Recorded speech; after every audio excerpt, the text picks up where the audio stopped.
Everybody, I just thought I'd get on here and talk about the FCC repealing net neutrality and what that could potentially mean for us consumers. Because as I watch all of these stories, and as I I've been following this story, it talks a lot about small businesses and it talks a lot about large companies like Netflix and Google, but I haven't really seen how it's going to affect the consumer and whether or not the consumer is going to want it. As I watch I believe the chairman of the FCC, who's really pushing for it. By the way, the vote passed to repeal 3-2.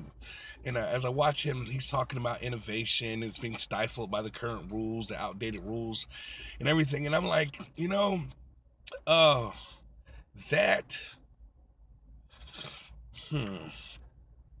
that doesn't explain anything to me. Oh, by the way, I have no idea how long this live stream is going to last. I just, saw the news bulletin on my my phone, and I just thought I'd get on here real quick. I'm actually waiting for a tow truck.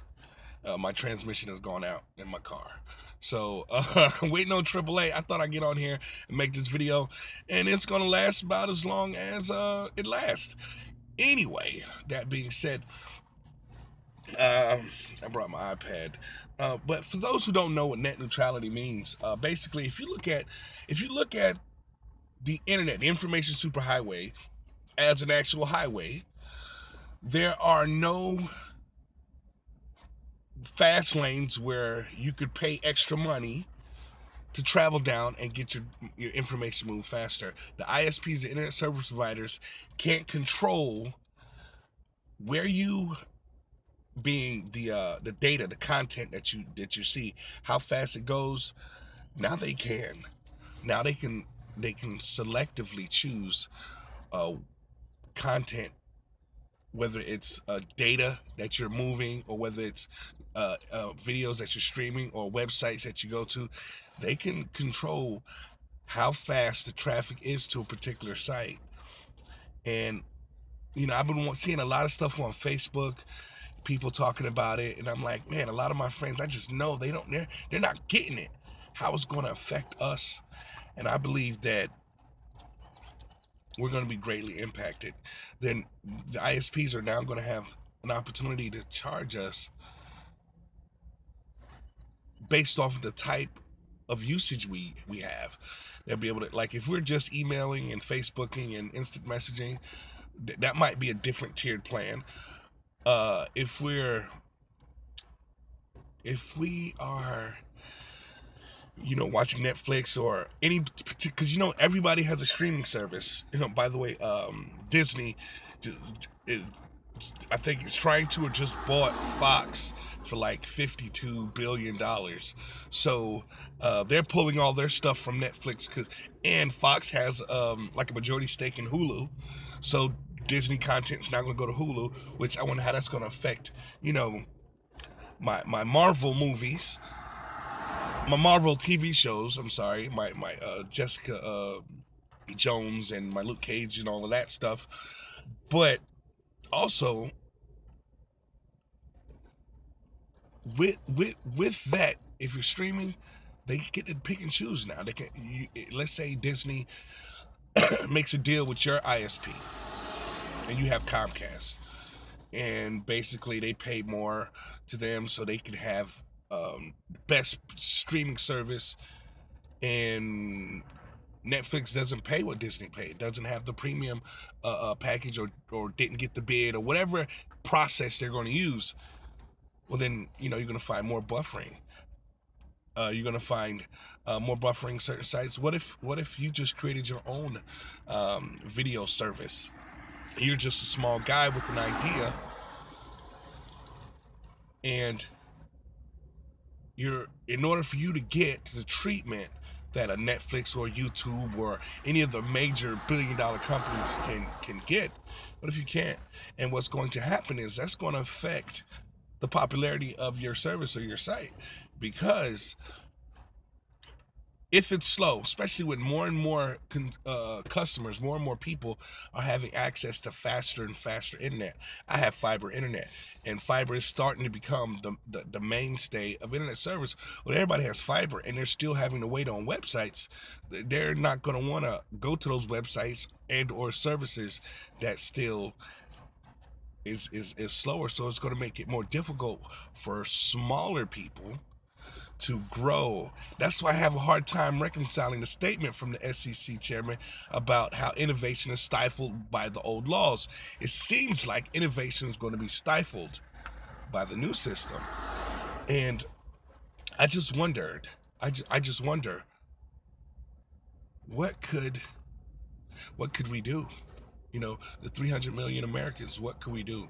It was voted 3-2, meaning 5 people voted. 5 people voted that everybody's internet is different now. Like, and who elected anybody in the FCC? So, I don't know, I'm just concerned. I believe that there's more to it than what's being presented. I believe that it is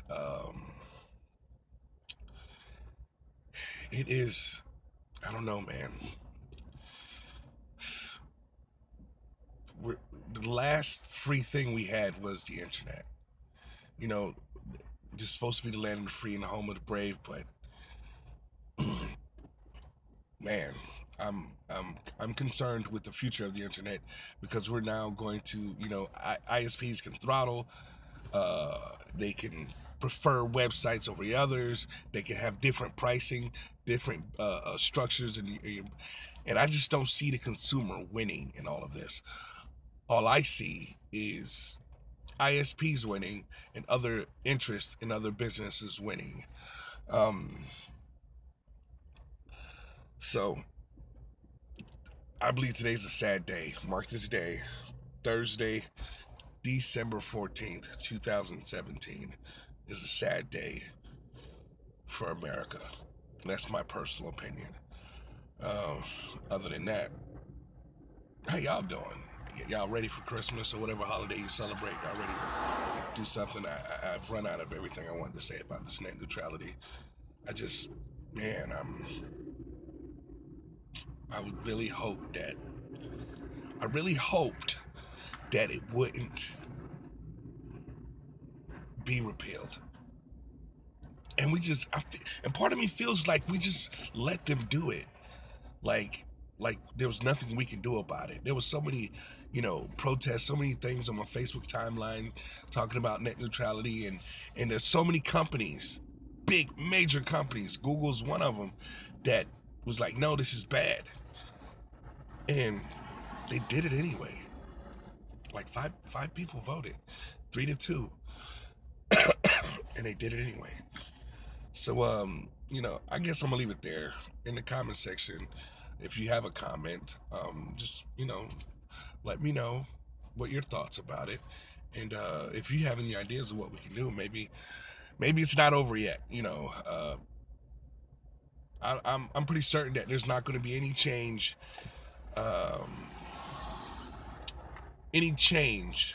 in the way internet works in a near future. I'm pretty sure there's going to be maybe some lawsuits and things like that. The oversight of the internet was the FCC, and they're actually changing it to the FTC, the Trade Commission. So I'm trying to understand the nuance of that. Why does the FTC now is going to be overseeing the internet and the rules? And I don't know. Put what you think in the comment section. You know, let's have a conversation. This is Mr. Mango Head, and I'm out. Peace.